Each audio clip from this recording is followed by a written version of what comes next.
Oh my gosh, Big Navi is finally here, and we can even benchmark the cards and share performance numbers with you guys today. So in this video, I will be taking a look at the gaming performance of the new Radeon RX 6800 XT, which is probably already sold out, but it's intended to sell for $650 MSRP. That is $50 less than the NVIDIA RTX 3080 that you also can't buy. So does any of this even really matter? Should we be spending time outside instead of watching this video, living life, enjoying those small details and moments that make this human existence worthwhile, rather than toiling for hours running tests on graphics cards that people are just going to complain about because the graphics cards themselves are out of stock and because reviewers like me have them and they don't? Let's forget all about that stuff and look at some benchmarks. Excellent!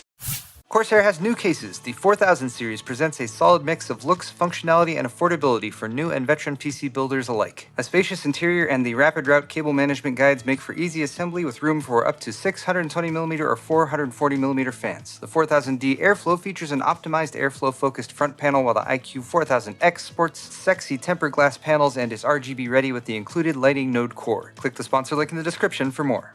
As per my previous email, you can jump ahead in this video for benchmark numbers. There should be timestamps that I painstakingly assembled for you guys. You're welcome for that. And I'm a little tired if you can't tell. Part of the reason why is that benchmarking has gotten so damn complicated since just a couple months ago when the RTX 30 series launched. We now have two viable mainstream desktop platforms, Intel's LGA 1200 boards with Z490 chipsets and 10,000 series CPUs like the flagship 10900K, formerly the go-to for best available gaming performance. And then we have the just launched last month Ryzen 5000 series of CPUs from AMD with 500 series chipset AM4 motherboards and gaming performance that in many cases outstrips what Intel's chips can do. Add to that the newly exposed Smart Access Memory feature that you can enable with an all AMD Ryzen plus Radeon setup, and Rage Mode auto overclocking that a lot of people are interested to see with these XT series cards at least. And you have a lot of testing needed to cover all the bases. Today I'm covering as many as I can with typical gaming performance tests, and I ran the 6800 XT on a couple test beds with Intel's best 10900K as well as AMD's new 5900X CPU. I also have some quick coverage of Rage Mode and just a tiny bit of ray tracing via 3D Mark Port Royal. But if you have become a bit jaded with launch day reviews and being repetitive, then today might actually be your lucky day, because even with all of this, there's still a lot to cover. So I'm going to check out some other reviews that go live today, and I will put links in the description to some others that I think also cover this launch well, especially if you want more on ray tracing, anti-lag, streaming and encoding performance, or any of the new features that the Radeon 6000 series supports. Let's quickly go over this card and my testing setup. The RX 6800 XT is an all-new custom designed card from AMD, and in a similar way to NVIDIA's take on the RTX 3080 Founders Edition, this card feels a bit more premium than Reference, although it is the Reference design from AMD and they're not calling it Founders Edition or anything similar to that. A wraparound shroud allows for ventilation from either side of the card's cooling assembly, although the I/O panel at the back is closed, so it will be dumping 100% of its warm air into your case, which AMD does say is by design. They actually followed up on my unboxing video about that and said, yes, that's how it's supposed to work. The card measures 10.5 inches long and is a 2.5 slot, or effectively a 3-slot design, with a red backlit Radeon logo and a red accent around the shroud, which is otherwise black and silver. 3 cooling fans keep air moving. It is fully PCI Express 4.0 compatible, and you get 2 DisplayPort 1.4 video outs as well as 1 HDMI 2.1, which does support variable refresh rate, as well as a USB Type-C output that AMD says is for VR support, although I haven't heard them mention Virtual Link, so we'll see what happens with that in the future. Oh yeah, and there's 2 8-pin standard PCI Express graphics power connectors, and thanks to AMD for just using the standard plugs here, not going with something special that's positioned in a bad location. Recommended power supply is 750 watts for the 6800 XT and 650 watts for the standard 6800. And I'm also mentioning this here since I don't know where else to put it, but there is hardware decoding for H.264 and H.265, as well as VP9 and the AV1 standards, as well as encoding for H.264 and H.265 built into the card for you streamers out there. The RX 6800 XT is based on RDNA 2, or second gen RDNA as for the GPU architecture. It's also known as Big Navi, since the original RDNA-based Navi GPUs topped out with the 5700 XT, which is a mid-range card. It's built with TSMC's 7nm lithography and has 4608 stream processors, 72 compute units, and ships with 16 gigs of GDDR6 VRAM with a data rate of 16 gigabits per second. Total board power is 300 watts. Here's a look at the raw reference stats for all the cards in today's video. 4K comparison GPUs, I have the RTX 3080 Founders Edition, which is supposed to sell for $700, and the RTX 3070 Founders Edition, which lists for $500. So based on the price, the RX 6800 XT should be faster than the 3070, and maybe just a little bit slower than the 3080, but we'll see. Moving on to my test setup, because AMD launched all of their 5000 series CPUs last month that more often than not outperform Intel CPUs, even in lower res gaming, I'm sticking with my AMD test bed, but I've upgraded to the 5900X 12-core 24-thread CPU, which performed the best for me in game testing, even outperforming the 5950X that I was sent. This is the platform that I used for the NVIDIA RTX cards as well. It's running with Auto OC and PBO enabled, and cooled by an NZXT Kraken X62 280mm all-in-one CPU cooler. I wanted to see what performance was like on Intel 2 though, so I also ran through the 6800 XT tests on the Intel 10900K with the same cooler and hardware setup as shown here. Stats for the rest of the hardware in both systems is listed on this slide if you want to take a closer look. One other factor in testing is the aforementioned Smart Access Memory feature, or SAM, that allows the CPU to access all of the VRAM from the graphics card rather than just a 256 megabyte chunk. It can currently only be enabled on 500 series motherboards with a special BIOS, but AMD says this increases game performance by 0 to 15% in their tests on a 6800 XT and 0 to 18% on a 6800. My first few benchmarks include both SAM on and SAM off test numbers, but due to time constraints I left it on for the remainder of the tests. My assumption is that anyone who is using an AMD CPU and this GPU combo will most likely be turning this on, as it's just a simple BIOS setting that gets you extra performance, but I wanted to differentiate those numbers from the out-of-the-box tests. And now let's move into the benchmarks and here are the actual clock speeds I was seeing out of the cards while in use. AMD lists a boost and a game clock for their CPUs rather than a base clock, and while the game clock is supposed to be the average frequency under a typical gaming load, I found it was underestimated for my card. My card actually hit a crazy 2507 megahertz peak frequency, although that was very, very brief. The average was about 2325 megahertz under load though, which is even higher than the listed 2250 megahertz boost clock, which is supposed to be situational, so my card seemed to perform very well when it comes to frequency. I should also note that these are 3D Mark TimeSpy averages, and when under sustained load, the frequencies will drop by about 100 megahertz or so with extended testing depending on the temperature. I did enable Rage mode for some tests, which effectively resulted in about a 30 hertz clock speed increase versus having it off, and there are charts with that config towards the end of the benchmarks, as well as how it affected power draw and temperatures. Time for the actual benchmarks though, starting with 3D Mark. 3D Mark TimeSpy Extreme is a synthetic benchmark from 3D Mark, a DirectX 12 test, and here the RTX 3080 is about 29% faster than the 3070, while all three configurations for the 6800 XT score around 8500, and the graphics test, that makes it 25 to 26% faster than the 3070, so a clear win for the RTX 3080. 3D Mark Port Royal is next, another synthetic from 3D Mark with a focus on ray tracing in a 3D rendered environment. The CPU doesn't matter much in this test, as you can see by the similar performance from all three 6800 XT tests, but it does beat the 3070 by 11% here. Ray tracing deserves more testing, but this is all I have for today's video, and as expected, NVIDIA has a 2000 point plus lead over the 6800 XT with the RTX 3080, as well as a couple more years under their belt with hardware acceleration and development in this area. So like I said, really limited ray tracing testing in this video here, but I can confirm that if you really like ray tracing, then NVIDIA is your go-to graphics card option right now. Shadow of the Tomb Raider is next, and for these next couple games I have numbers for Smart Access Memory on and off with the 5900X test bed. We're running in DirectX 12 mode, and at 1080 the 6800 XT edges out the RTX 3080 by about 6% with Smart Access Memory on, and even wins with it off as well. Note the 1% lows here, as they indicate frame rate consistency and how often noticeable stuttering shows up in each run. The 6800 XT is about 11% ahead in this metric. At 1440 the 6800 XT is on top again in all configurations, and here's another area I saw it do really well: 1440 gameplay. Keep an eye on this resolution as we move on. The 6800 XT was 32% faster than the RTX 3070 with SAM enabled here. At 4K, the 6800 XT wins again by 3 to 7% depending on the configuration,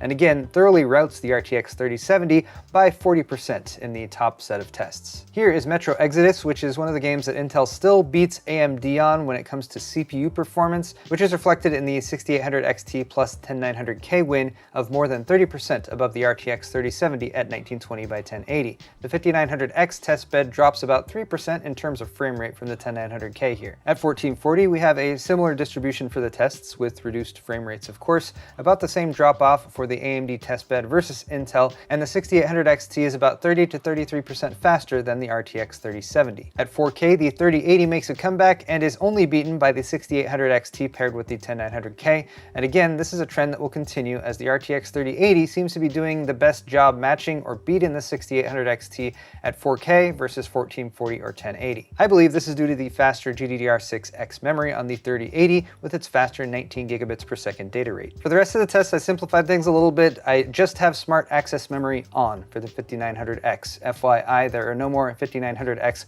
without Smart Access Memory tests. This is Flight Simulator 2020 though. It is a very pretty game that lets you fly anywhere in the world. It's DirectX 11, but the focus on detail and draw distance means relatively low frame rates. At 1080, the 3080 takes the wind, although just by a hair over the 6800 XT plus 10900K combo, and the 6800 XT again has slightly better 1% low performance. Sam just kind of failed us here though, not exactly sure why, but I guess Sam isn't going to improve frame rates in every situation. At 1440p, the 6800 XT performs quite strongly yet again and beats the 3080 with both the Intel and AMD CPUs, although the 10900K is still out in front. At 4K though, again, the 3080 surges back to take the lead in average frame rate, but fails when it comes to consistency with 24.8 FPS 1% lows. The 6800 XT did better in that regard, and also, in contrast to the 1080 numbers, Sam mode comes through with a win here, so good job Sam. GTA 5 is another great title for relative performance comparison, and at 1080 we are CPU capped with all cards performing within 6 to 7 FPS of each other, and some peculiar yet consistent stuttering hurting the 6800 XT's 1% lows on the AMD testbed. That continues at 1440 but disappears at 4K as you'll see, but the upshot is both RTX cards winning versus the 6800 XT in this round. 1440p sees the 1% low woes continue for the 6800 XT and 5900X, although it did win in average frame rate, a peculiar situation, but again, we are CPU bound here, so let's try 4K. At 4K, things look much more normal. The RTX 3080 is on top by about 11%, and the 3070 is down where you'd expect it to be. Also, the weird 1% low results for the AMD testbed have gone away. The 6800 XT is about 11% faster than the RTX 3070 here. Battlefield 5 is running in DirectX 12 mode, and at 1080, the 6800 XT is only able to beat the RTX 3080 when paired with the 10900K. Our AMD testbed again suffers from some less impressive 1% low performance, but still tops the RTX 3070 by 15%.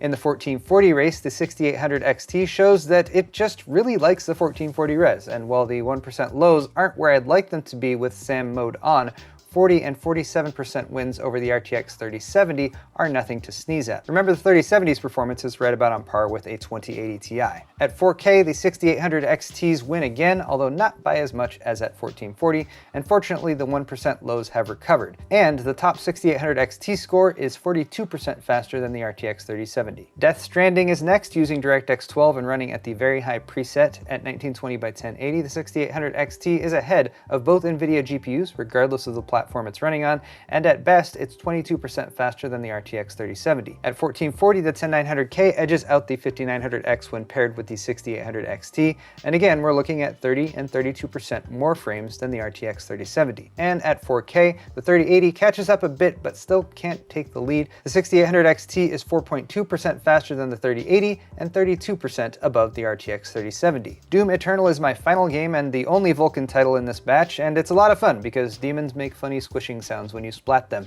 It also scales really well even at 1080p, allowing the 6800 XT to break the 400 frames per second barrier when paired with the 5900X and Smart Access Memory. Nice. At 1440, the 6800 XT wins again, breaking the 300 frames per second mark and topping the 3080 by 3.3% and the 3070 by 30%. And finally, at 4K, the RTX 3080 retakes the gold in both the average and the 1% low category, although the 6800 XT is only 2 to 4 frames behind.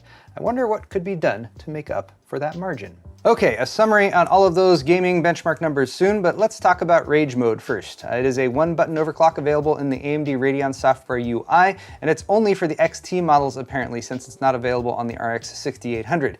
AMD says it will give about a 50 megahertz boost or so to GPU clocks, but for me it resulted in about a 30 hertz OC on average, bumping me from 2325 to about 2355 megahertz on the core. And if this seems minor, it's probably because my card was already boosting well past the listed boost clocks, so I'm not going to complain. Here's an updated 3D Mark TimeSpy Extreme slide with Rage Mode numbers included, which bumped up our GPU score by 100 points or so and validated that something was different. I also took a few minutes to run through my Doom Eternal at 4K benchmark to see what the change would be, and the Rage Mode overclock allowed the 6800 XT to pass up the RTX 3080 and take the win. A nice result, but to be fair, I could totally overclock the RTX 3080 too, which would probably put it back on top.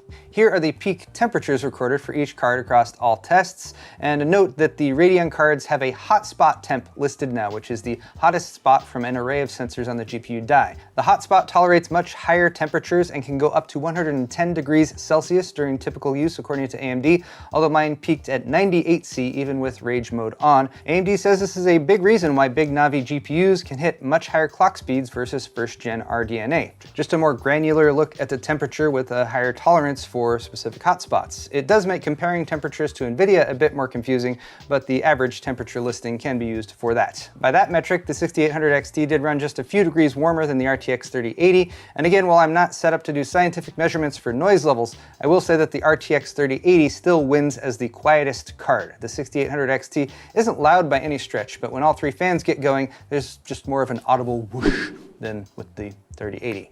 I know that's very scientific. And here are power draw numbers for the whole system, again showing that AMD is keeping things very reasonable with the 6800 XT. You can see the platform power difference of about 40 watts going from the 10900K to the 5900X.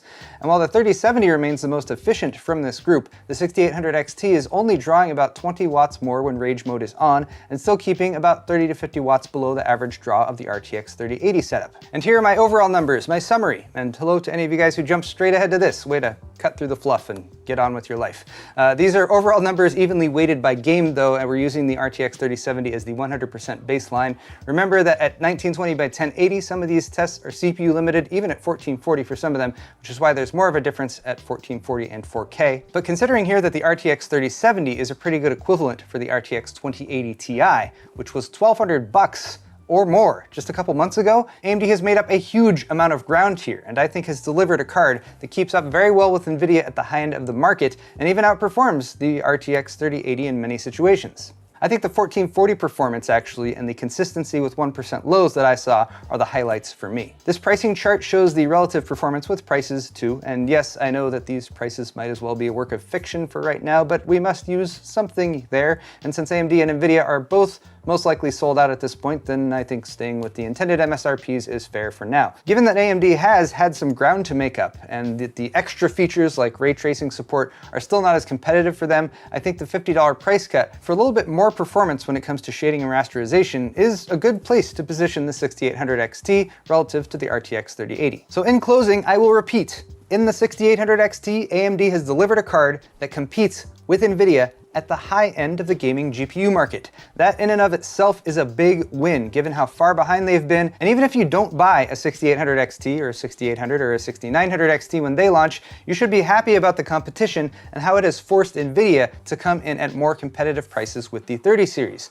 But despite my efforts today, there's actually also a lot of stuff about this GPU that I did not test. I mean, there's this, of course, the RX 6800, which also launches today for $580, and I didn't test at all. There's ray tracing, anti-lag, gaming and streaming performance, DLSS equivalent, ultra-wide, on and on. So that's why I think you should watch more RX 6000 series launch day videos today. I know there are a lot of them out there, and I will put links in the description to the ones that I think are good. So check those out, and don't forget to leave me a comment in the comment section letting me know how quickly these cards sold out today. Also let me know what you think I should do for my follow-up video, because I have some more testing with the 6800. If you have any suggestions there or things that you'd really like to see, I'd really like to hear that. There are also links to these video cards and other important stuff down there, like my store at paulshardware.net, where you can find merch, shirts, pint glasses, mugs, other thumbscrew related items. And of course, if you enjoyed this video, hit the like button, subscribe to my channel if you want to feel good about yourself for the rest of the day. We'll see you guys in the next video.